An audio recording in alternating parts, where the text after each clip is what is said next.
7 étapes pour que vous puissiez réussir votre prospection téléphonique à tous les coups. C'est ce qu'on va voir dans cette vidéo. A tout de suite.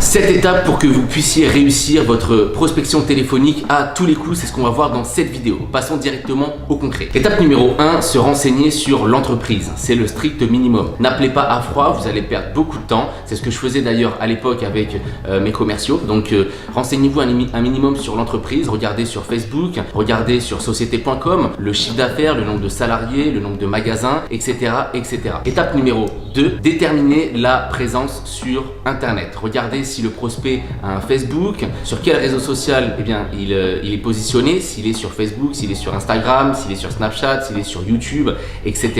Essayez de déterminer un petit peu la présence en ligne. Quel type de communication a fait le professionnel. Comme ça, vous allez pouvoir également lui soumettre vos idées, le conseiller au mieux. Par exemple, si un professionnel il est sur Facebook et que vous voyez qu'il publie rarement des posts et que son Facebook n'est pas alimenté, vous allez lui présenter une offre sur du community management, tout simplement. Si vous voyez que le prospect a uniquement une présence sur les pages jaunes, vous allez pouvoir lui dire que vous êtes sur les pages jaunes, j'ai pu remarquer que vous êtes sur les pages jaunes, je vais vous proposer de vous positionner sur Internet en vous faisant un site Internet ou alors Facebook ou autre. Vous l'aurez compris, le but étant de déterminer quel type de communication a mis en place le prospect. Étape numéro 3, et c'est la plus importante, relever le nom du décisionnaire, le nom du responsable. Ça ne sert strictement à rien de perdre de l'énergie avec une secrétaire ou avec des employés qui n'ont même pas la décision, même pas le pouvoir décisionnaire. Essayez de vous renseigner sur le nom du décisionnaire, du responsable. Comme ça, quand vous appelez,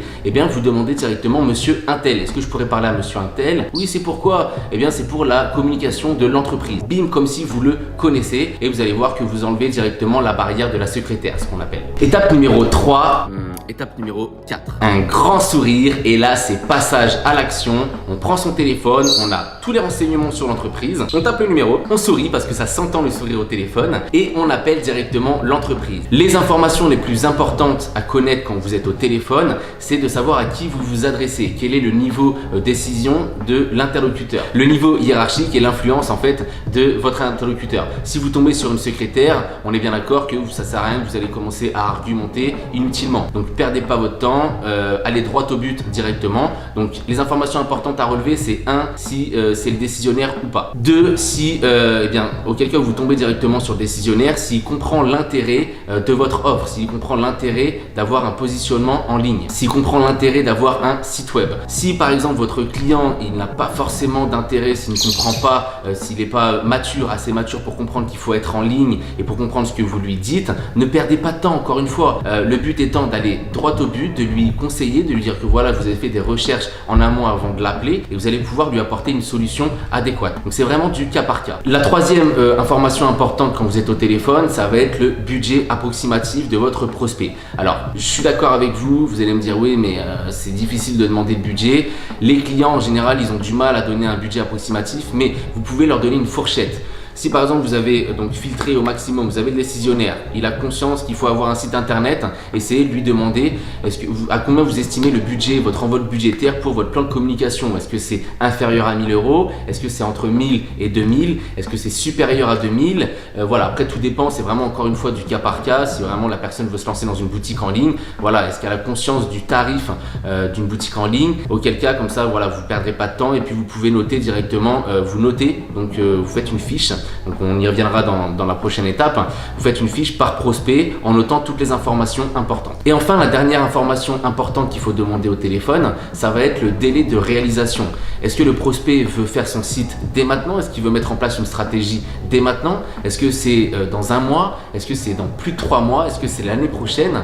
Bref, au moins vous relevez tout ça et puis vous paramétrez un rappel. Si jamais il vous dit rappelez-moi la semaine prochaine parce que là j'ai pas le temps, je suis dans le rush mais ça m'intéresse. Voilà, donc je récapitule. 1. L'influence de l'interlocuteur. 2. Si votre interlocuteur comprend l'importance de la stratégie que vous allez lui proposer. 3. Ça va être donc le budget. Et 4. Ça va être donc le délai de réalisation. Étape numéro 5, ça va être de créer un pipe, donc une fiche sur votre CRM, sur votre logiciel de gestion. J'en ai déjà parlé dans une précédente vidéo, des logiciels que j'utilise au sein de mon agence et que je vous recommande. C'est le Pipedrive. Salut toi. Attends, là je suis en plein tournage, je peux pas jouer avec toi après mon petit frenzy.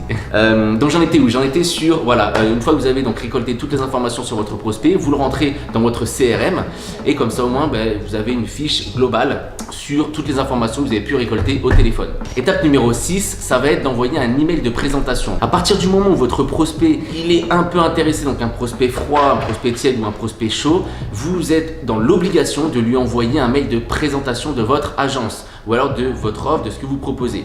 Donc ça prend un peu de temps, mais une fois que c'est fait, vous êtes tranquille et vous envoyez ça à tout le monde. Comme ça, vous leur dites donc à la fin de votre phoning, dans tous les cas, je vous envoie un petit mail de présentation et je vous rappelle dans X temps et on fait un petit point sur l'avancée de votre projet. Maintenant, passons à l'étape numéro 7. Ça va être de paramétrer un rappel sur votre Pipedrive. Je vous mettrai un petit screenshot ici. Donc quand vous êtes sur une fiche de votre prospect, vous cliquez donc sur rappel et vous déterminez donc l'appel jeudi prochain à 16h30. Comme ça au moins on vous fait le petit rappel par téléphone et puis voilà, dès que vous avez le rappel, vous passez le coup de téléphone directement. Donc je récapitule. 1. Se renseigner sur l'entreprise.